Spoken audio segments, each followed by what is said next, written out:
everything is fun in the golden yellow sun. Yes, indeed, and welcome back to this week's session of Wednesday Wisdom. Today, I have a very important message for you, and it doesn't matter how old you are. If you have at least one social media app, then you need to watch this video all the way till the end. Because today, we'll be looking at 3 ways on how to remove all the negative side effects from social media. So, low self-confidence, comparison, everything bad that comes with it, we remove that. But we still keep the happiness, entertainment, and wisdom part that comes with social media. See, in today's time and age, when everything is digitalized, when every single person has at least one social media app, it is so hard to not just lose yourself, lose your purpose, lose just everything in that one app. You spend so much time scrolling on there that you lose track of time. And that leaves you feeling unsatisfied, unsuccessful, and so many other negative emotions that start with whatever they are. So today's video is going to be looking at how we can remove that, but still keep the actual entertainment part of social media. You know, the actual reason why the app was created. So firstly, let's look at, why do we feel such negative emotions from social media if we're actually having a great time on the app? Where do the negative emotions come in? Your For You page is filled with millions of amazing content creators, all who have so much to share with the world. As you start scrolling, you see someone who has a really nice big house, and you think, hey, that looks pretty cool. You know what? I want that. Then you scroll down and you see someone with, clear skin and great body. Like, they have a really healthy lifestyle. And you look at that and you're like, I want that too. Then you keep scrolling down and you see someone with the trendiest fashion wear. Wow, now you just can't imagine a life without it. Similarly, you scroll down and you see someone else who's showing off their must-buys from Amazon. These gadgets are so great. You didn't even know what they were before, but like I said, now you just can't imagine your life without it. You keep on scrolling, you come to some deep posts. You see someone who's found love. That looks so sweet and you want that. What about someone who's found happiness? Great, and you want that too. Someone whose career is just on fire. And you seem to want that as well.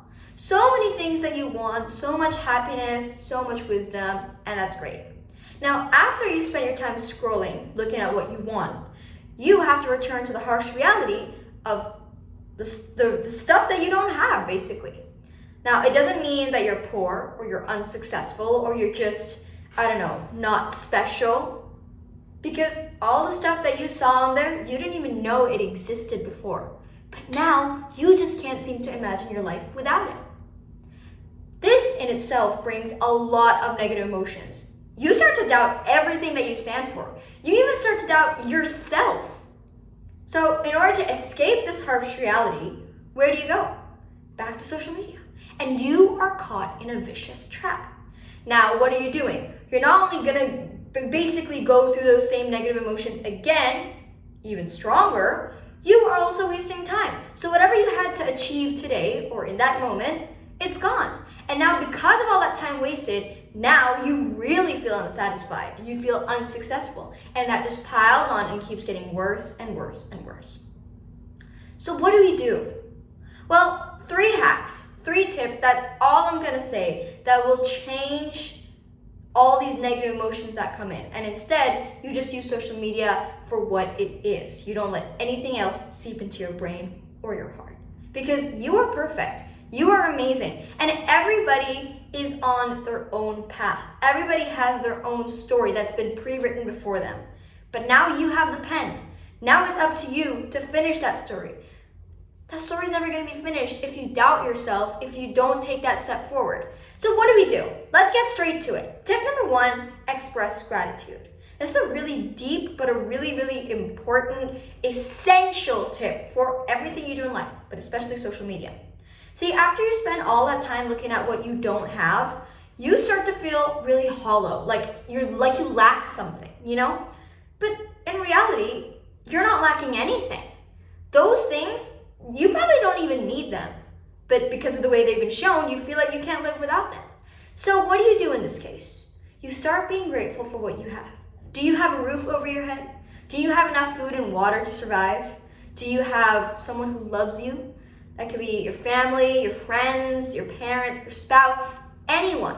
if there's at least one person who really, really loves you, even your pet, guys, that is so much to be grateful for. And as you actually start asking yourself, what am I grateful for? You start listing those things out, you realize that the list gets longer and longer. So really, in reality, you have everything you could possibly want. And what you don't want, you work for it. Simple as that. Tip number 2, it may not be as deep as the previous one, but it certainly is just as important, and that is set a timer. Now, what do I mean by this? We get so lost in social media. It's like a vast ocean and there's just no way to get back. Except there is. If you set a timer for, I don't know, however long you want to spend on the app, let's say 5 minutes, 10 minutes, you set that timer, you scroll for as long as that timer will let you. As soon as the timer rings, you gotta hit stop and come back to the real world. But how do you ensure that you do it diligently? It leads us on to our last, third, and final tip. And that is, have a strong enough incentive for you to return to the real world. Now, what is this? I like to think that for everything you do, there should be a reason, a why. Now, it doesn't have to be as deep as, why do I exist? Or what am I here on earth to do, to achieve in my lifetime? It really doesn't have to be as deep as that. I mean, it's great if you already know your why, but if you don't, it could be as simple as, what was I supposed to achieve today? Or let's say you're a student, you had to write an article. Why did I sit down on this table? Why do I have my device in front of me? Why do I have a notebook in my hand? Because I have to finish this article. Let's assume you're taking a social media break. When that timer hits, you hit stop, and you actually come back to the real world because you don't want to fail your classes, you don't want to disappoint your teachers, your parents, or yourself. You actually want to turn that article in. Therefore, you have a strong enough reason to come back into the real world and do so. That's all I have to say for today, guys. I really hope you enjoyed watching this video. Oh my god, you watched, of course you watched it. And I really hope these tips help you. If you know someone who struggles with, escaping social media, then please do send this video to them. A couple of weeks ago, it was me. So this video is kind of for myself as well and for people like myself out there in the social media time and age. Thank you very much for watching. Like, share, subscribe if you're on YouTube, follow if you're on Instagram, and save this for the next time you start to slack a little bit on your social media regime. Thank you very much, and I'll see you next week. Bye!